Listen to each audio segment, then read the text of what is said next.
Greetings, citizens of the world. This is a message from Anonymous, for the World Health Organization. It is widely believed that you are a group that truly seeks to maintain the best public health around the world, but in the past few months, it has become apparent that you are more of a political organization than a public service. In fact, your allegiance to the governments that support you through massive financial donations has put the world in grave danger. The organization that you belong to has a very important responsibility, because it is trusted by most of the world for credible information. You are seen as the utmost authority on health information, and act as the arbiter of truth for up-to-date science on emerging diseases. Most media broadcasters, politicians, and health officials around the world have looked to your press releases and news conferences for the most up-to-date scientific information on the growing COVID-19 coronavirus pandemic, and you failed miserably in your duty to protect the people. Your response to this virus has been a day late and a dollar short, every step of the way, beginning with your refusal to admit in the early stages of the outbreak that human-to-human transmission was taking place, when this fact was obvious to scientists and journalists around the world who were following the story and keeping up with the studies as they were being published. At the time, the Chinese government was doing its best to downplay the severity of the outbreak, and the World Health Organization acted as their mouthpiece, reporting whatever Chinese authorities told them to. As a result of this guidance, the entire world did not take the threat seriously, because everyone assumed that the World Health Organization could be trusted. Members of the World Health Organization also took months before finally declaring the coronavirus a global pandemic. During press conferences in recent months, representatives of the organization insisted that they wanted to avoid declaring a pandemic prematurely because they didn't want to scare anyone or create a panic. However, scientific findings have since shown that we were already dealing with a global pandemic by the time that Chinese authorities decided to quarantine Wuhan, because the genetics of the virus has been traced back to at least October or November 2019. What we see are epidemics in different parts of the world, affecting countries in different ways and requiring a tailored response. The sudden increase in new cases is certainly very concerning. I have spoken consistently about the need for facts, not fear. Using the word pandemic now does not fit the facts, but it may certainly cause fear.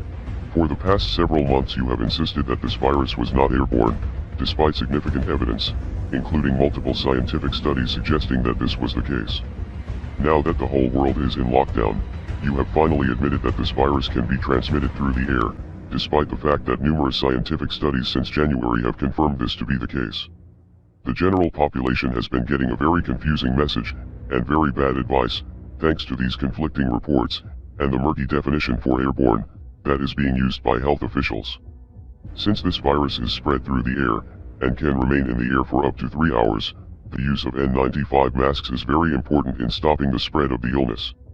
Unfortunately, the United States and other undeveloped countries were caught off guard by the pandemic and are not prepared with enough proper protective equipment for medical health professionals, meaning that there certainly won't be enough to go around for the general population. The World Health Organization is ignoring the science and the common sense, but masks have been proven to drastically reduce the spread of illnesses like the one we are facing. There are many people in the United States who are learning this fact and are becoming upset about the lies that they have been told, and many of them are suggesting that the World Health Organization is helping the US government prevent panic by downplaying the importance of masks and transmission through the air.